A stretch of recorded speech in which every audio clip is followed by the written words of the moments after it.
All right, good morning, good evening, good night. Welcome into the Nifty Q Show. We're interviewing founders, leaders, and builders in the non-fungible token industry. Today I'm sitting with Eric Faust, co-founder of Dropper, also a good friend of mine. I'm happy to have him in here. We'll be chatting about how esports and streaming will enter Web3 in 2022 and 23, how YouTube and Twitch are viewing NFTs, what he's building with the Dropper platform, and much more. Eric, how you doing today?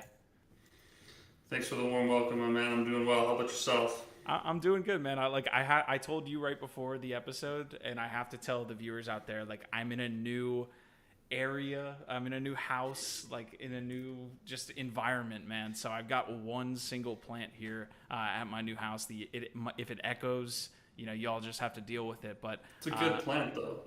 What kind of plant you got back there? Listen, I'm not a big green thumb, so I don't know exactly what I'm working with. I just thought it would look pretty. So, and it upstaged your background a little bit, right?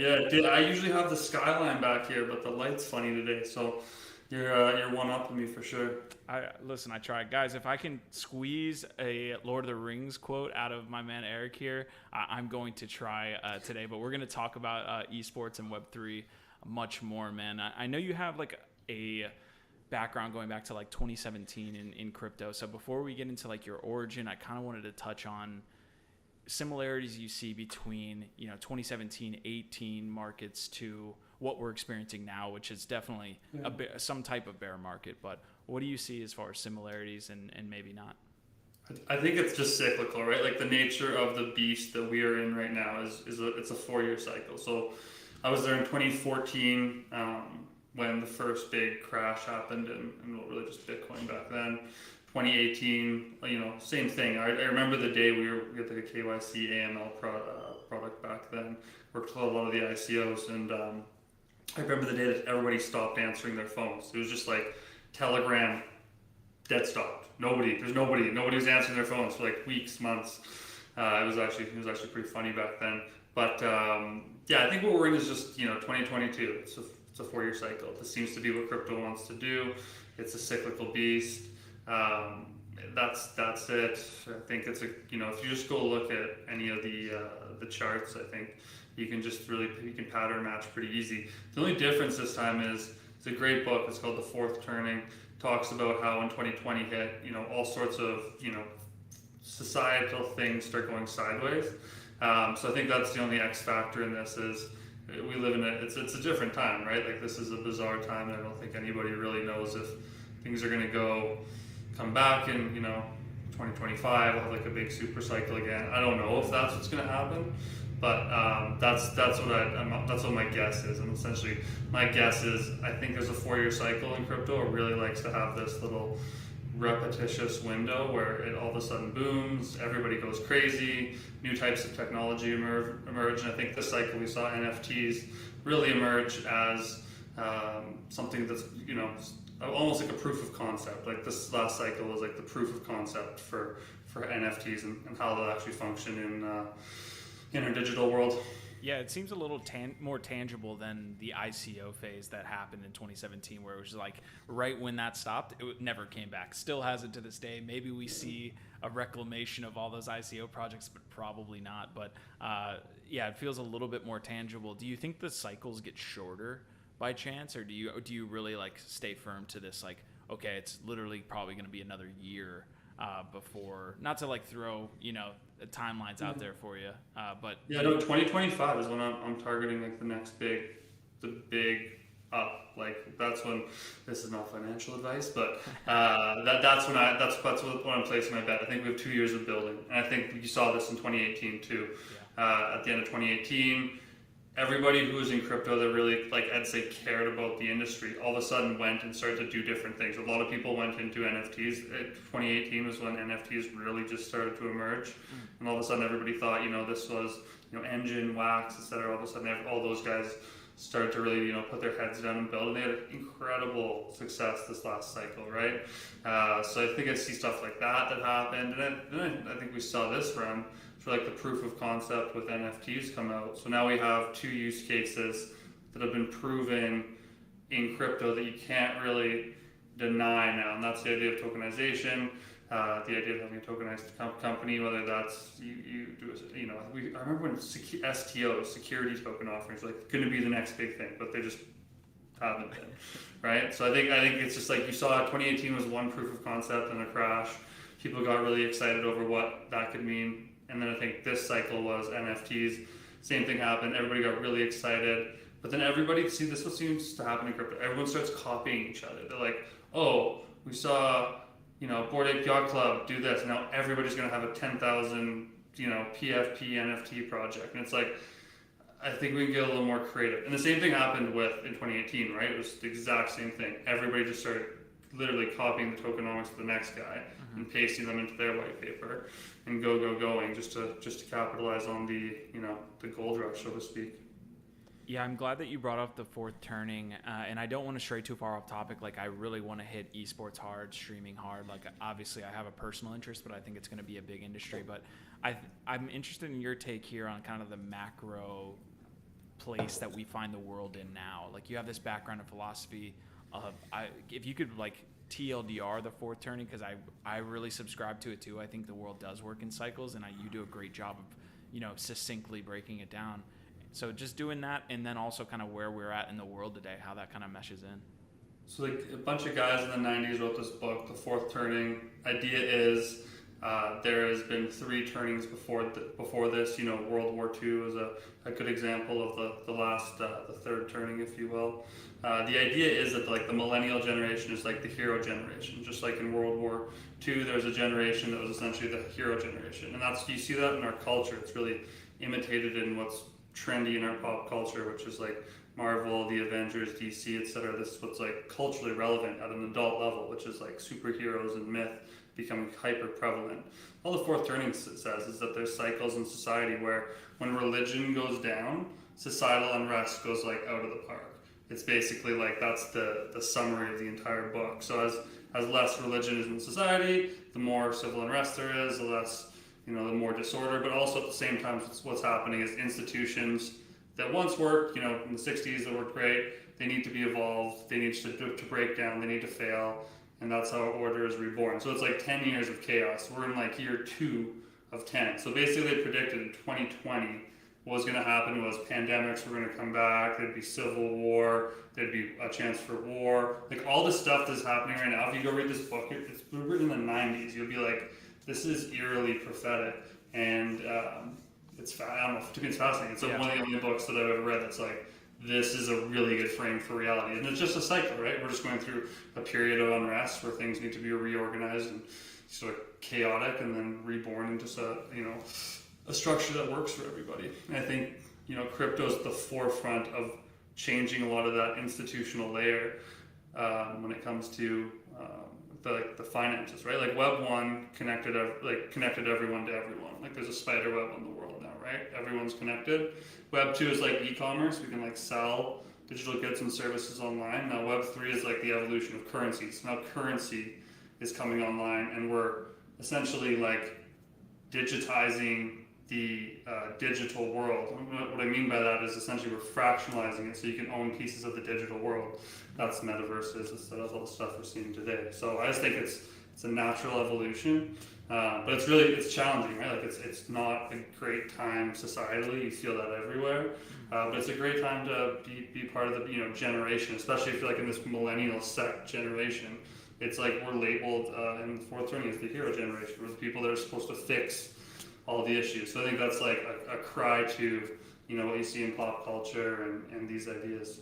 I love that, man. I got to have you on again so we can kind of like break down how all that kind of goes and works in detail, because we have a whole nother conversation to be had. I did want to give a quick shout out to the chat here. Hash Rhymes, Alien River Prodigy, XWow, a lot of OVOTs in the chat. Peter Koo. I got some Hedera fans. So H Barbarians, I guess, is that how they're in the house? Absolutely, the H Barbarians. Okay, so I'm sure we'll get more and more as we kind of go along, and I'm interested in that Hedera conversation as well.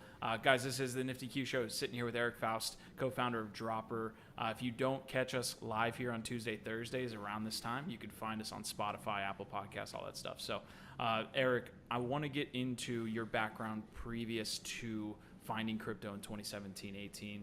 you were inside the esports industry. I think it's a really cool take. Like, give me a little bit of your background there.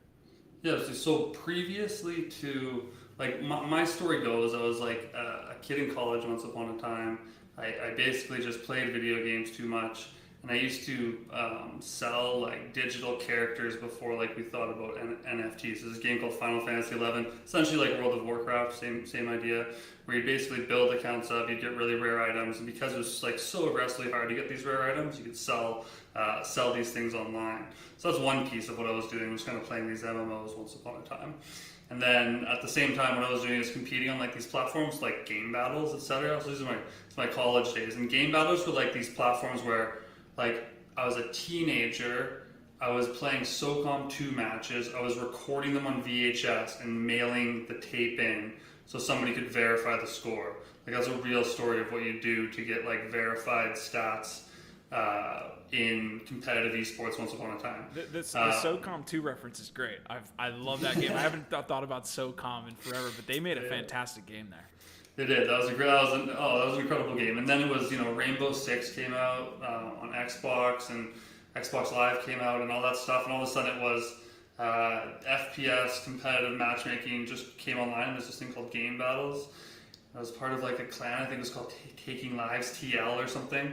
And you'd compete and to see who could be the best, the best team, and you'd grind a ladder and all that type of stuff. And yeah, well, that's what I just spent a lot of my, teenage years and a lot of college grinding MMOs and grinding ladders where you'd have to record yourself and mail stuff in.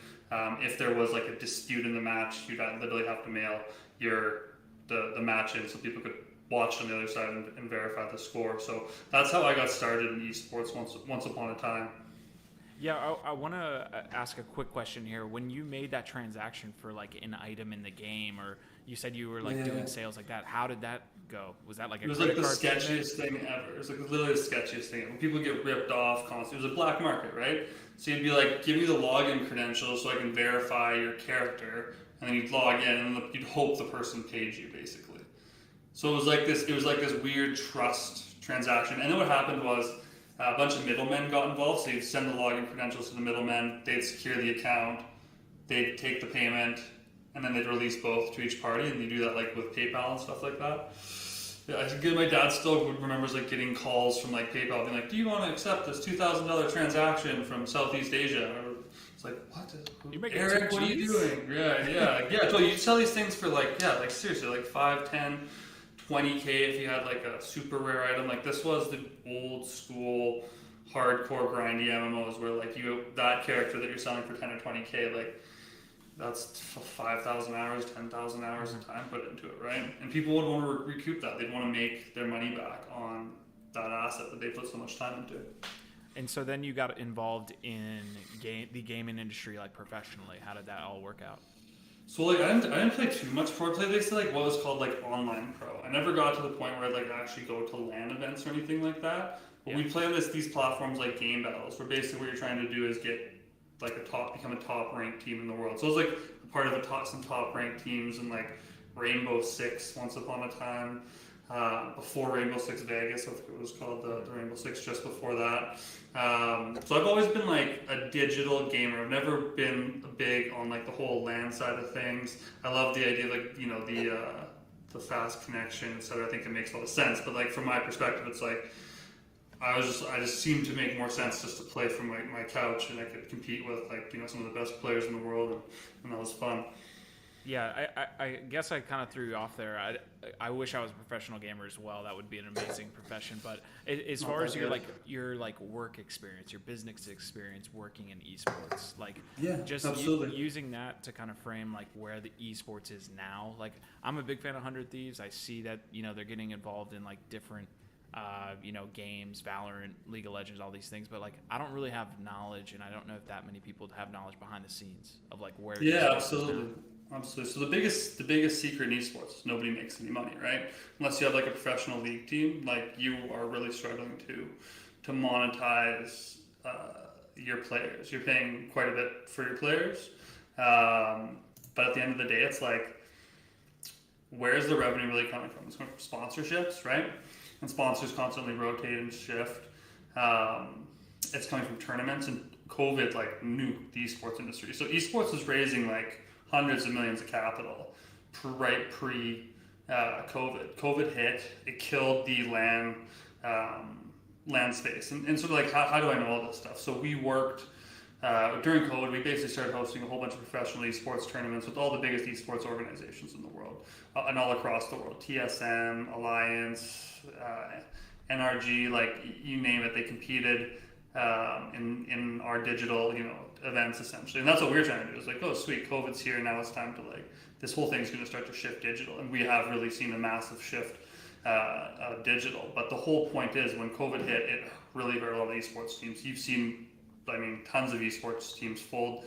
You've seen, is it 100 Thieves that has really pushed this public offering, and it's been a bit of a struggle, right? And it's because there's the revenues that support this stuff are just not what you'd expect them to be. You expect them to be like a professional hockey team or a professional MLB team where there's TV rights and there's all this stuff. I think Overwatch has gotten the closest, which with the Owl League and even them, that stuff is tough to create sustainable revenue in. So the whole sort of take on esports is, unless you are a massive org like TSM's, Cloud9's, like those guys make crazy. Like they're pulling in nice revenue numbers, but the vast majority of tier 2, tier 3 are like barely holding on. They get passed from investor to investor. It's really tough for them to keep teams consistently in a game because they have to pay players a salary. And if the players aren't winning, they don't get any revenue, right? So it's either feast or famine. It's not like there's any sustainable revenue just coming in ever. It can be very tricky, right? So they have to pick which game is offering the best opportunities for them to have a team and win prize money, basically, right? And a lot of teams, you'll see this where the land stuff starts coming back on. All of a sudden, esports orgs rapidly signing players right before big tournaments, and that's because they're basically betting that team could win them some prize money, and the players need help, with travel and everything else, so they're willing to do a deal. But major esports teams are tier 1 orgs are signing players to $2,000 to $3,000 contracts to be their number one team in the biggest titles in the world, and that's outside of the real tier 1 games like League. But if you look at games like Apex, etc., there's players signed to tier 1 orgs in there, and they're not making what an MLB player's making. You know what I mean? Yeah. There's some interesting comparisons to a project that I just interviewed last week called Wagner United. They bought up essentially a League 3, 3 levels down from the Premier League soccer team in England, and it's cool. There's some interesting analogies, right? Because they have the same scenario happen. If you're Chelsea, if you're Arsenal, you're making tons of money. But if you're Crawley Town FC, if you're in League 2, you're fucking barely scraping by. So I think there's some cool comparisons there between real world sports to esports and all that jazz. But so what conversations are 100 Thieves, TSM, some of these large organizations having with NFTs, or do you see NFTs being more for the tier 2, tier 3, quote unquote, orgs?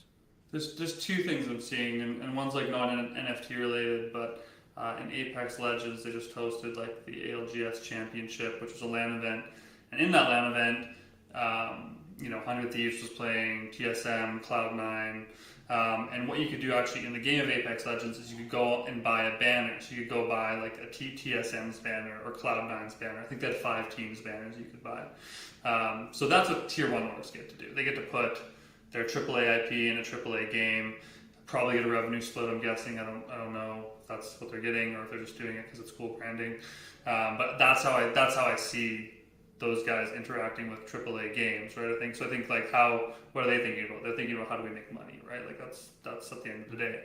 And then what I think tier 1 organizations are doing, and dating back to last year more so than anything, is they're just looking at it. There's a lot of teams that jumped, right? There's a lot of teams that really jumped into hey, I need to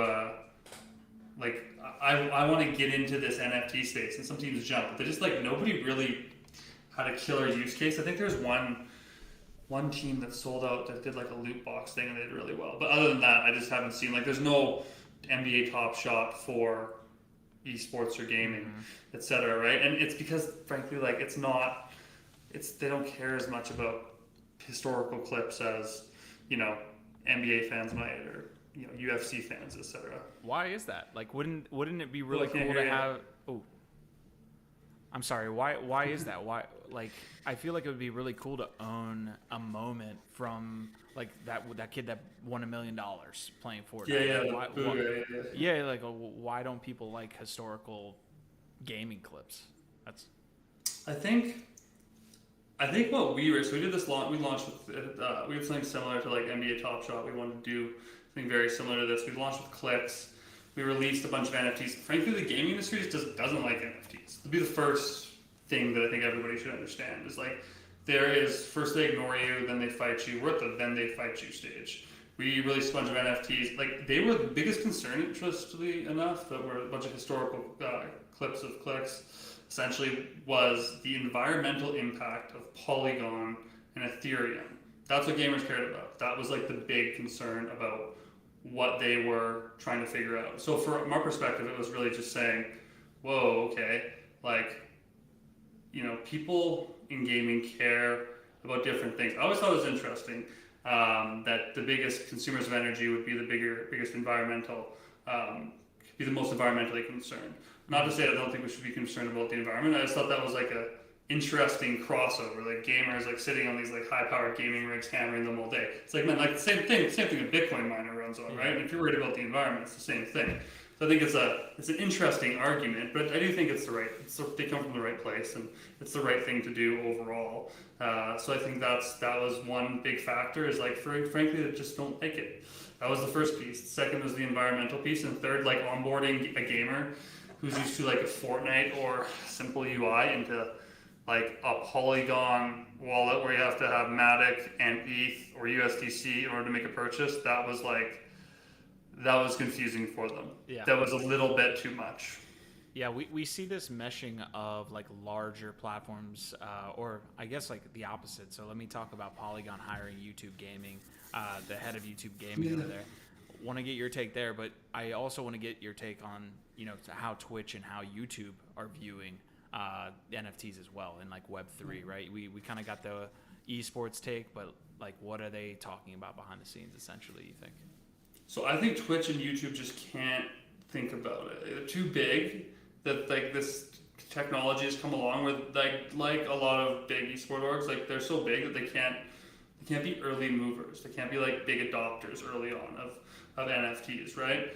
I think guys like Twitch and YouTube, they just do something so well that they're like, you know, it's not impacting our bottom line. Like, why do we have to care? And like, I think that like Polygon, shout out to my boy Irv over there, who leads biz dev over there. I think those guys are like really onto something. Like they figured out like gaming is going to be the next evolution, and they're poised to be a big player too. Immutable X just released like a $500 million gaming fund. They realize the same thing. Everyone realizes that like gaming is going to be the next thing. It's almost inevitable, right? So I think that the platforms that will be built aren't going to be like Twitch and YouTube integrating NFTs. Twitch did like an NFT drop through their drops mechanism, went okay. I think they're trying stuff. You know what I mean? Like behind the scenes, they're probably testing it, seeing if something could happen. But at the end of the day, like, are they really going to like release some crazy NFT product? Like maybe, but like 3 or 4 years from now, you know what I mean? It's something that it's they don't have a proof of concept right now. We've got PFP NFTs and like launching tokens. That's crypto's proof of concept so far. Yeah, definitely. It feels like that with the AAA games as well, right? Like Riot's not going to be the first one that's going to be like, hey, we're going to implement NFTs. They're going to be maybe the last. Think about it like this. Here's a really interesting frame to look at that problem from, which is why are AAA games going to adopt NFTs? Well, why do AAA games adopt Battle Royale, right? So it's almost like, well, Battle Royale comes from DayZ, right? And DayZ, the lead dev from that, I think, was like, they weren't going the right direction. He left, I forget his name's Brandon or something, left, started PUBG. PUBG, global phenomenon. Fortnite launches. Fortnite's essentially a failure. It's like a zombie build a base and fight zombie game. See how long you can survive, kind of like COD zombies type of thing. And it was like not that great of a game. Nobody was playing it. And then they turned on Battle Royale, right? Apex Legends launches, Battle Royale. And like I think Apex was like supposed to be like their battle royale was supposed to be Titanfall 2's like pre-entrant, or Titanfall 3's pre-entrance into Titanfall 3, but it got so popular that it was just like, oh shit, this is a title on its own, you know what I mean?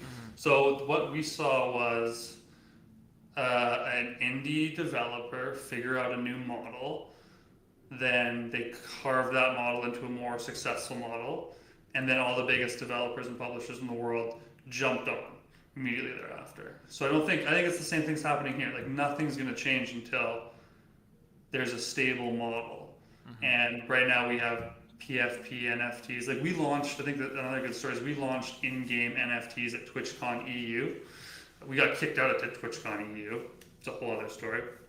But well, you have to tell. We'll get to that in a sec. But like what we did is we had packs of cards. We had like threw a party in the corner basically. Like the entire conference was in our corner. It was hilarious. But we had like packs of cards, and we had all these like cosplay girls at our event, right? Promoting their cards, and they had like, so each cosplay girl was like a super popular like anime character. They're dressed up. It's like I forget the characters they're dressed up. It was so cool. They had these crazy like big tail crazy costume things that were going on. And essentially the idea was to get them an in-game asset. So like I'm a big content creator, and in this game, it was called Mad Machines, I have this, we had one creator who was like super into cupcakes, and she had like a cupcake wand in the game, right? So you'd come to our booth, you'd open a pack of cards. In the pack of cards, there'd be some of these NFT creators' codes. You'd go into our mobile app, you'd enter the code, and you'd get the NFT. And then you could then go in the game, and then because you own the NFT, you connect your account. And this is within Steam, by the way. Like this is hilarious. This is before any of this stuff happened. And you could use that NFT as like and link it to your account, and then you would have that digital asset in. And you could go play in the game. Mad Machines is kind of like Rocket League, where you're like a machine with all these multiple parts and all that type of fun stuff. But it was the first, like, we built that on Amazon QLDB, which we thought game developers weren't going to adopt, like Ethereum and stuff. They were going to adopt, like, traditional tech what they're software. used to, And we had a ton of stuff. We had like, I forget, we had 20,000 throughput to our website in a day or something. It was crazy. We released them online too. People could claim them. But yeah, like 4 hours of the conference, I come from like an entertainment background before, so our strategy was like, let's take a huge booth and like throw like a party within the conference. Anyways, like 4 hours in, some of the folks at Twitch go up to me and they're like, what did they say? You have to stop handing out cards. It's like, okay, sure, whatever. For what reason?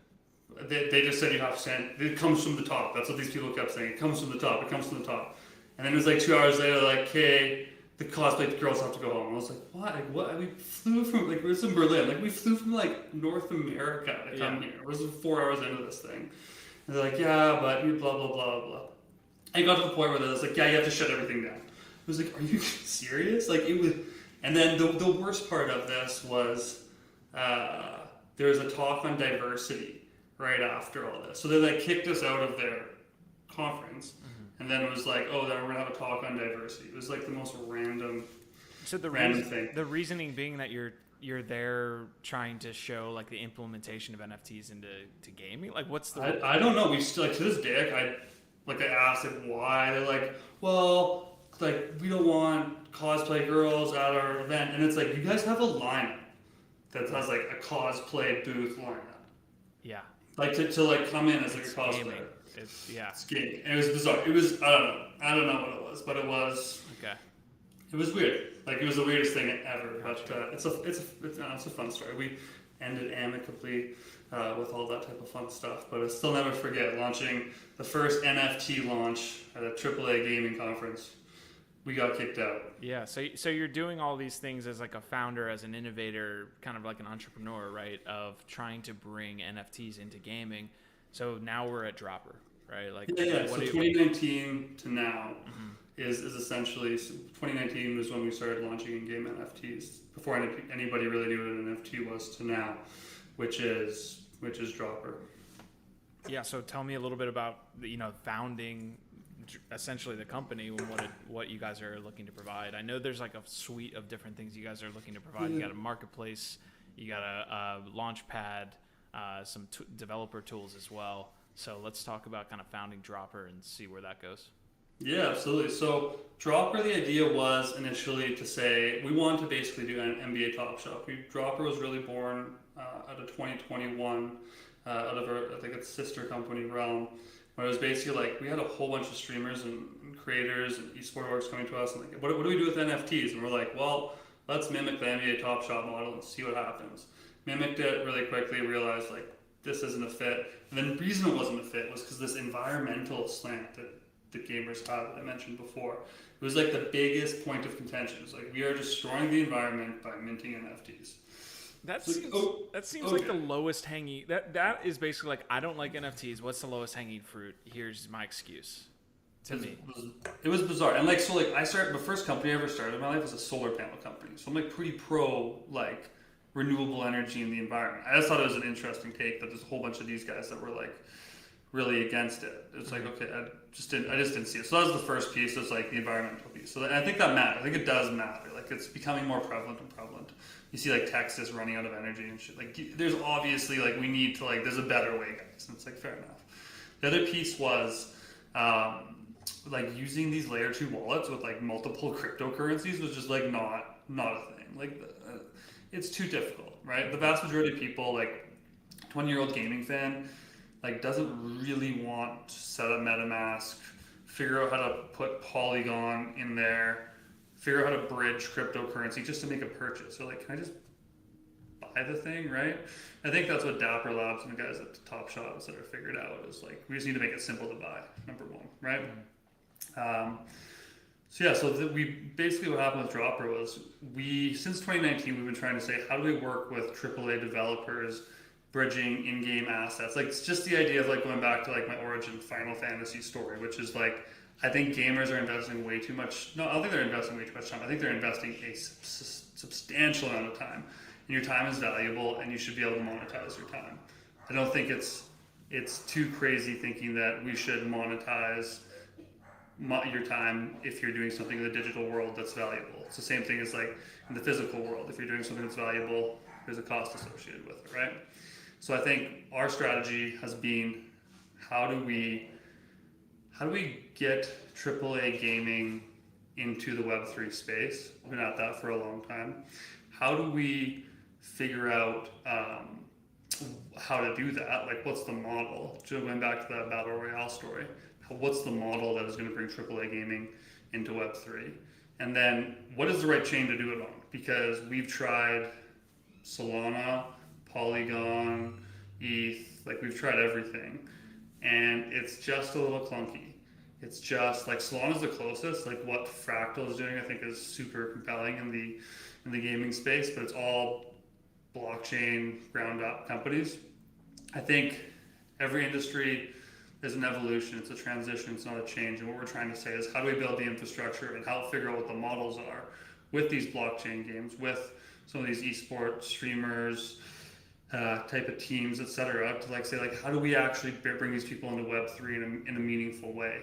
And the Dropper platform is not designed to do that. Initially, we're a launchpad. I think the easiest way to understand what we're doing is we're launching games on Hedera. People come to us. They use as a launchpad to deploy their NFTs. I don't know if Kickstarter is the right model because it's not really like funding, but it's a similar model in the fact that you're selling digital assets in a game and the game might not be completed yet. So I think that's the launchpad. That's what we're doing initially here.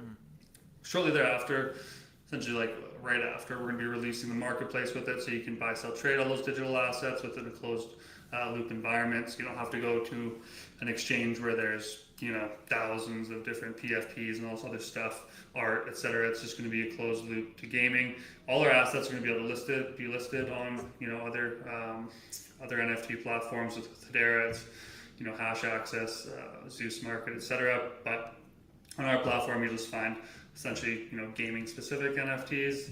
So that's the idea. Initially, it's a launchpad, buy, sell, trade digital assets on our launchpad and marketplace. And then the other thing we're doing is we're going to each developer who's launching with us and saying like, hey, game developers shouldn't be building blockchain infrastructure, right? Like, trying to say that, like, this is the example I always use. Binance didn't build everything. They're a massive crypto exchange. They didn't build everything. They didn't go get all their liquidity partners, their rails, etc. They built a front-end interface. They had other partners on the back end that basically gave them all the infrastructure to enable them to have, a world-leading exchange. We want to enable basically the same thing in Web3 with gaming. It's saying game developers should focus on building a really good game. There should be infrastructure there that they can plug into their game that enables them to essentially bring in the Web3 elements without having to literally hard code everything from the ground up. Yeah, and there's another aspect that you guys are working with as well, which is eventually offering tools for streamers and just, end users to create NFTs for their, followers, their viewers, their community. So is that also in the plans, and is that launching alongside like the product launchpad, or is that down the line? No, I think it's intertwined with the product launchpad. Essentially, it's an automated method to launch NFTs. Gotcha. What a lot of people want to be able to do is to be able to deploy NFTs quickly without having to get into the code or write a smart contract, right? So we just basically say, okay, great. Here's an automated method to deploy NFTs for your digital community. So if it's a streamer, an esports org, a tournament organizer, whoever's trying to do things in Web3, here's a tool set that says, here's where the people in gaming are doing this. Here's where people in gaming on Hedera are doing this. And we can potentially offer you some incentives if you want to do this on Hedera as well. And essentially, if you want to do this in an automated fashion, if you don't want our help, if you want a hands-off experience, great. We can enable that too. Yeah, I'm interested in this Hedera piece. You mentioned, having worked with Polygon, attempting to work with Solana and all these different things. So you landed on Hedera for what reasons? And then the Hedera Foundation, like what experiences have been working with them?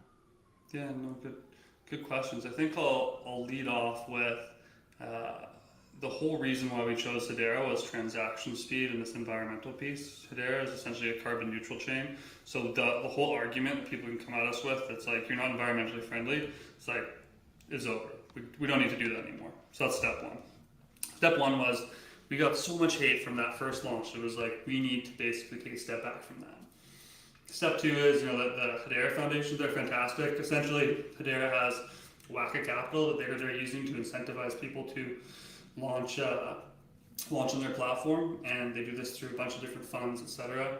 And there's really cool stuff coming on Hedera. It's because they have it's not VC money. It's money that's designed to incentivize you to launch on their chain, and they don't need to get out, right? They don't have an exit plan. So I think long term that is pretty good. You know what I mean? From my perspective, it's like, we can go pretty long term with a platform where the vast majority of investment capital that's being poured in isn't looking for a quick exit. And I think that's where, when you look at stuff like Solana, I think that's where a lot of the skepticism comes to, like a VC chain. A lot of people make that meme, right? Mm-hmm. I think Solana's way ahead is the other argument here. Like when you think about gaming, who is winning? Like Solana is smoking folks right now.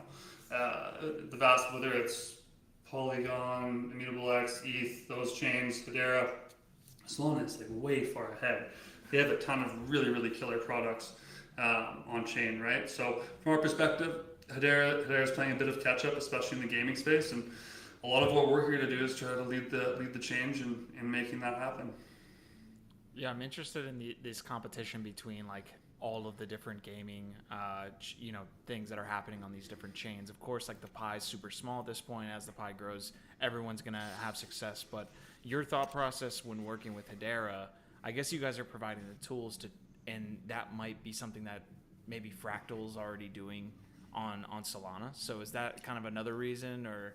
Because I feel what Fractal I think is doing is they're trying to get into like the digital ID ownership. I think there's a trap. There's a trap in, I forget what the company was that came out. There is like $1 gazillion, and they're going to handle like the compliance and all this stuff in the Web3 gaming ecosystem space.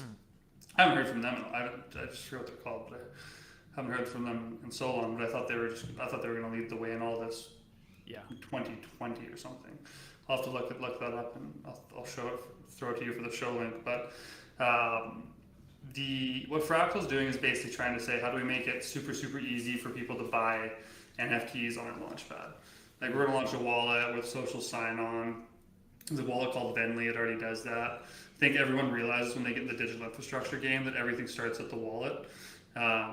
So that's something that we're looking at too. We're thinking about the wallet piece of that. I talked to May over at Hashpack quite a bit about what gaming and Web3 wallets are actually going to look like for the consumer, especially because so many transactions are. You need to sign every transaction. How is that going to integrate into a AAA game? What do custodial services look like? I think those are all pretty good questions.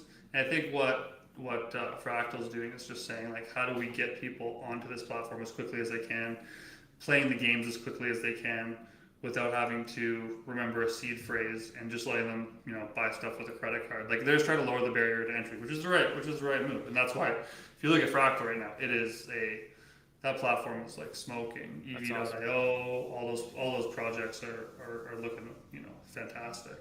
Yeah, I want to get a quick look at Hedera as it exists today from like an ecosystem perspective. Like, what is being built out there that we should know about? I think you mentioned Hashpack, which I'm guessing is the wallet on Hedera. Hashpack's the wallet. Yeah, so Hashpack is great. The guys over at Venly, they also build a wallet. They're great.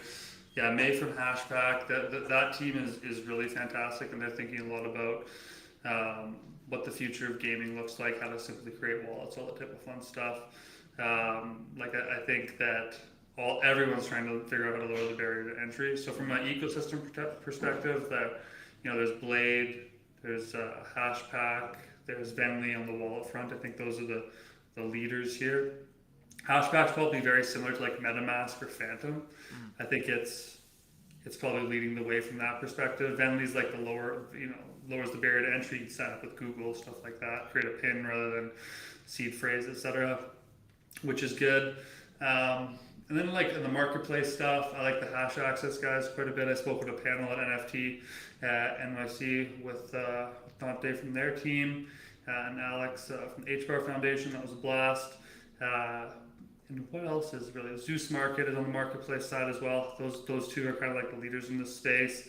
So, early days, if you're thinking like the OpenSea MetaMask, there's like Hashpack and Hash Access. There's that's probably the way to frame it. And then now it's, a super big race to basically, like, it's an arms race right now to say, like, who just there's so much, everyone's in build mode right now. So there's so much capital being deployed that everyone's just building at a rapid pace. What is the biggest sector there on Hedera? Because again, I'm just trying to get a look at like what is being built. Is there like an active NFT market currently? Is it mostly DeFi, or like what does that look like? DeFi is like just coming out on Hedera. There's a whole bunch of DeFi platforms that are just about to go live on Hedera. So, from the ecosystem perspective, it's very similar to the rest of the industry. There's like NFTs are coming up. There's guys like Creamies who have like, sort of like the super popular trendy NFT on Hedera, right? So it's very similar to every other marketplace, right? It's very similar to how they all start. And I think the thing that gets me excited about Hedera is just like, it's the fastest crypto transaction you'll ever have. Like, it's like you send 100K with MetaMask, and there's like that like time where you're like, okay, it's sending. Yeah. Let me sit on my right? hands. Make sure, like, please nothing go wrong. I know nothing can go wrong, but please don't let something go wrong. Whereas with like something like Hashpack, I like send a 100K transaction. I look before I can look at the other wallet. It's already there. Gotcha. Okay, I want to touch on some comments here because we're getting some good ones. Easy Crypto's in the house saying OVOT. JK has a couple comments here saying I haven't even thought of SOCOM in years. Santino is saying Ninja makes more than MMA fighters, which goes back to our streaming conversation.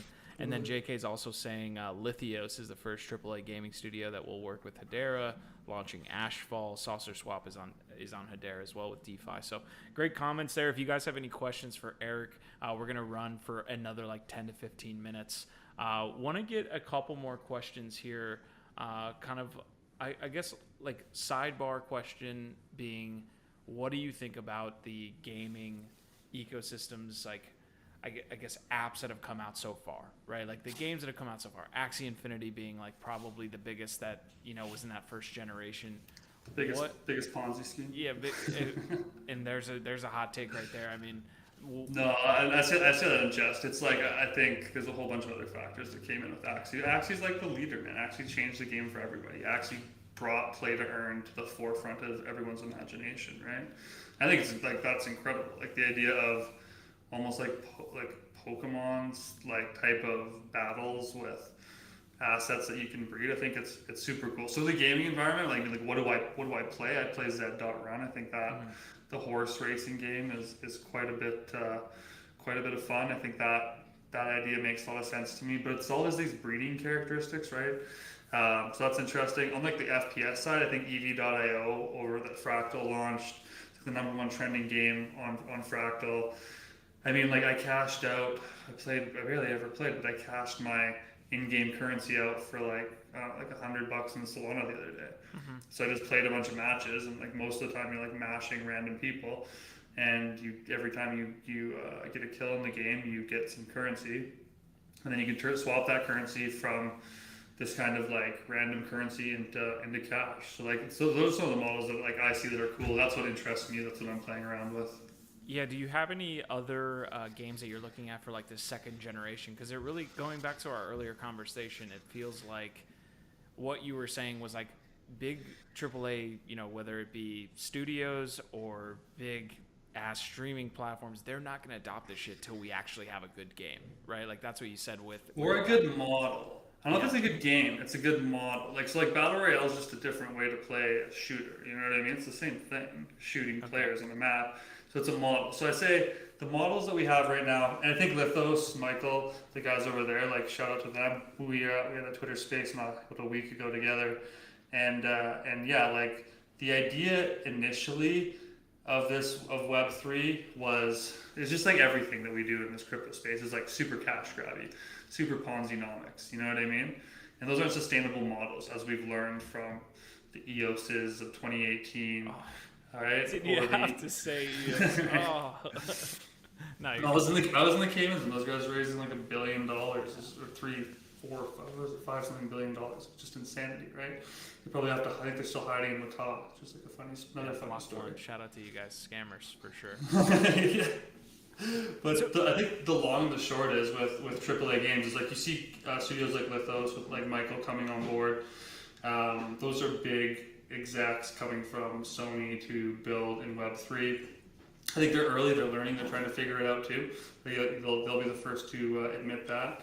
And then there's a lot of small games, and I think where the model is going to be found is the same way it was found in the Battle Royale example. Is somebody's going to be building some game that's kind of hokey, like you go play DayZ or whatever. It is like the graphics aren't great, it's clunky, but then that bred PUBG became a AAA title, and then the mobile titles, etc. So until there's a model that a AAA studio can jump on and make sense, I don't think they're gonna do that. I also, like, my other hot take of mine is like I don't think like every game's being built up from the bottom on chain. Like I don't think it's like we need to completely rebuild everything and change the way games are built in order to bring in Web3. I just think it's like we didn't change the web browser for Web3. You know what I mean? We added an extension that you could interact with, and I think that's probably the most obvious example of it's going to be a transition. Like not every game is going to say like we're going to build up from the bottom to be a blockchain game. Yeah, I was actually on a gaming channel yesterday on like a roundtable discussion, and one of the questions was, what of the old games that you played when you were a kid would you love to see have blockchain implementation? It's like, to be honest, I don't want to go back, and maybe it's looking at it with rose-colored glasses, but I don't want to go back and have any of those crypto pieces added to my 007 experience or my RuneScape experience. Although, we all see like the benefits of NFTs being added to these games. It feels like that's a good argument that some people have, is like, I just want to play the game for fun. Like adding the other element to it, the financial element, might ruin that experience. I think I think it's a good point. Like I think everyone's scared of ruining the experience, but I think when I traded Final Fantasy accounts, I didn't start trading my Final Fantasy accounts until I was done with the game. I was like, okay, 5,000 hours later, like I'm tired, I don't need to play the game anymore, but I've invested 5,000 hours, like I'm getting like my first car out of this game at least, you know what I mean? Probably should have spent that time like working or something. But I think there's a much more important piece here, and I think gaming is how kids are going to learn. The next generation of kids is going to be way more savvy if they're playing games where there's an economic element to it, but there's a free market element that they can actually interact with and learn. I think that's the most important piece of this is I would say I learned more from playing online games in my teenage years than I did from like learning like algebra in like my math class or whatever, right? Like I went to self-paced school, so I'd like go to school for an hour, rip my work, walk home and play video games for 7 hours, and then like sell and trade accounts and learn how to build value and spend the time grinding for something. Like all this stuff is really valuable. And I think the model that's going to break, here's what I think the model is, like my prediction for this like learning model that's going to change everything. Right now we teach kids this in games. You have a character, you buy something from the game, you can't sell or trade it. It's stuck. It's like a rental. You're teaching everybody how to rent stuff, right? So you're basically saying, if you're playing Fortnite, you buy a skin. Okay, great. You don't own that skin really. You can't sell or trade it. So you're teaching people like not much. Just play the game. It's like mind. But when you open that up to an economic model that says, okay, I'm a game. Here's the skin. Anybody can create like on top of this skin. It's Web3. There's another layer. Right? Like you now here's the 3D model. Create on top of it. And if we approve it, because we still own the IP, unless you create open IP games, then your model gets in the game. And then somebody buys that model and it's one of 500. And it's like, oh, sweet, I got this. And 2 months go by. And all of a sudden, like, nobody else can get that skin, and some popular streamer wears it, so everybody wants it.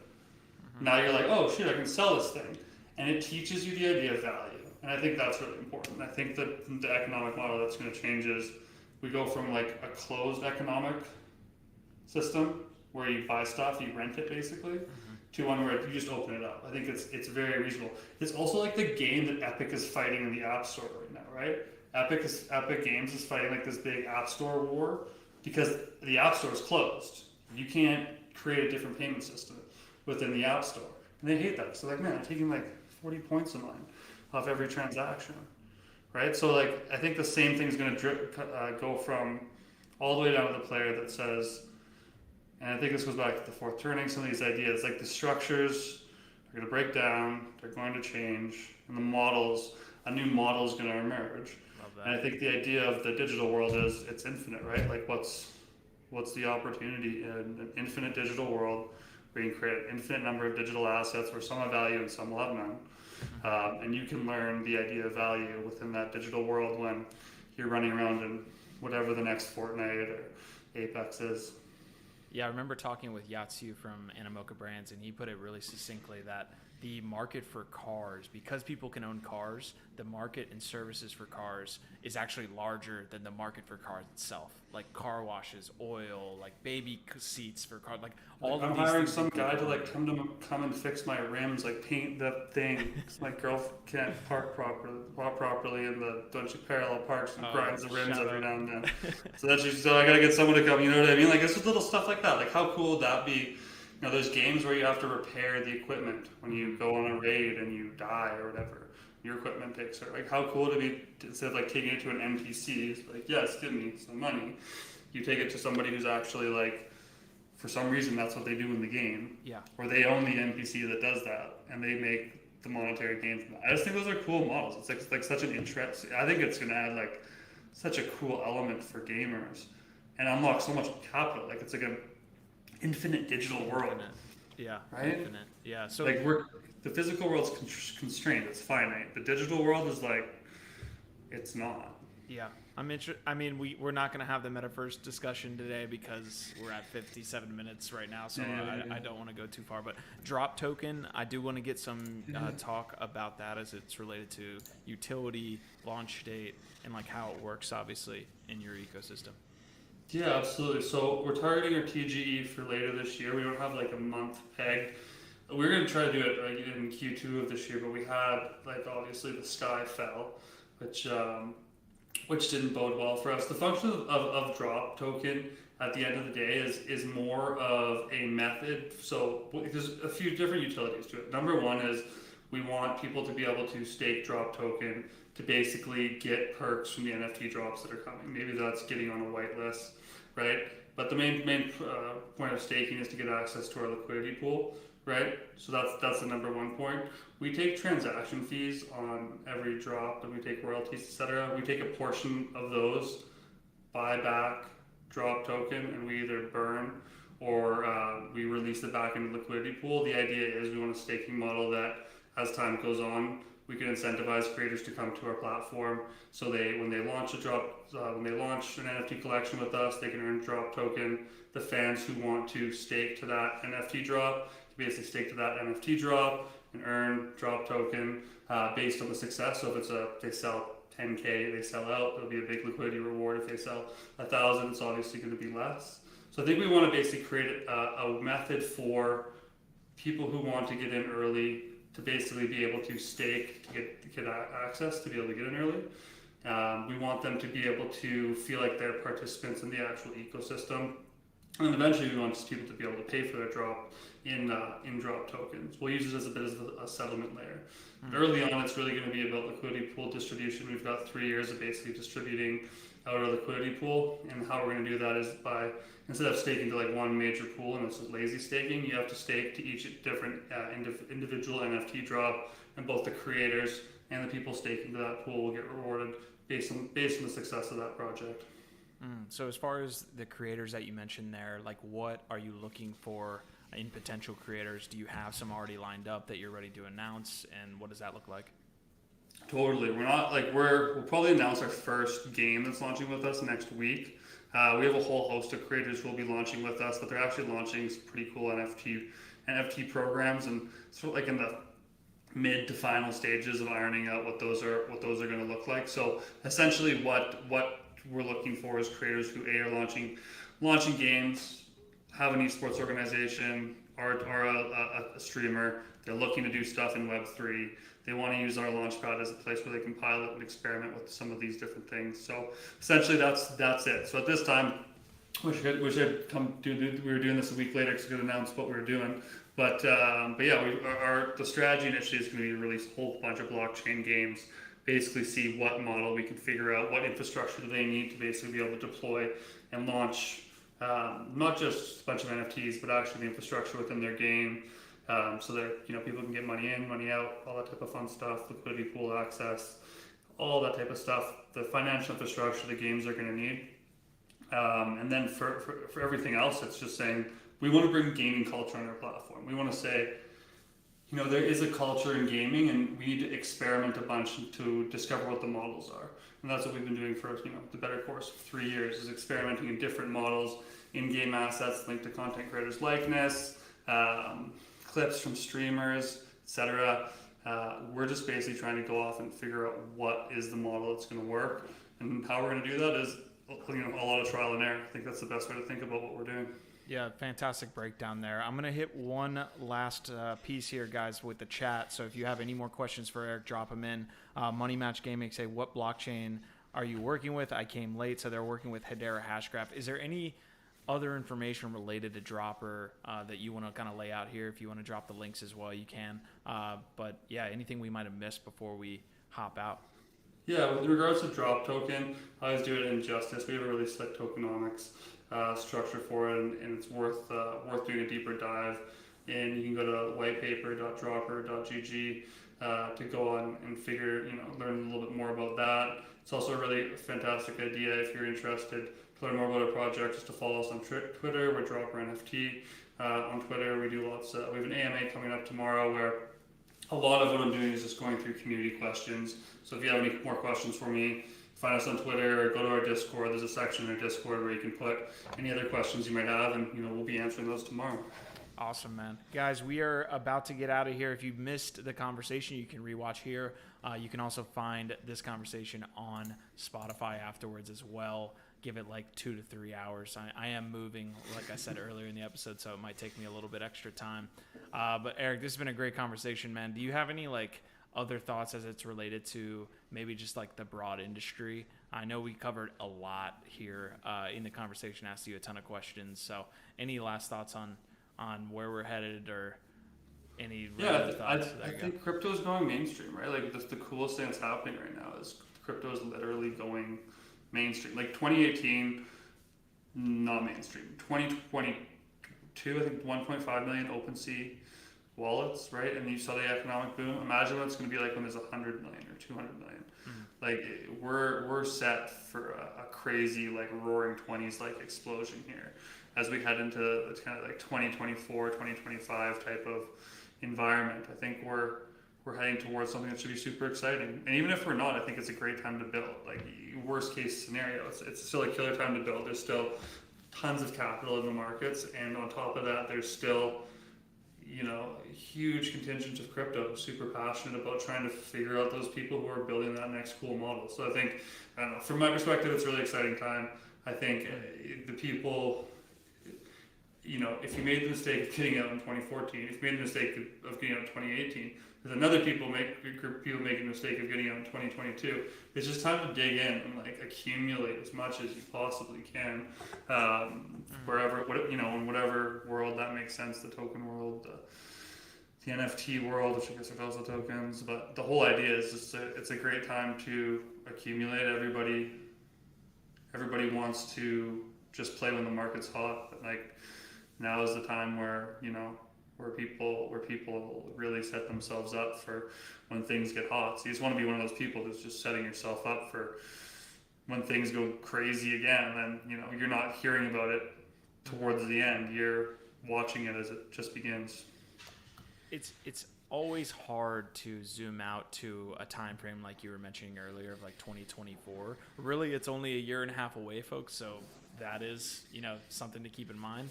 But I just imagine this like time frame where you guys have done a lot of work and are having success, but the entire industry is like we're getting Web3 tournaments and these games have actually launched and they have massive users. Like it's this utopian thing that I can't even wrap my head around because we're sitting here not in the adoption stage fully of NFT gaming. But I'm excited.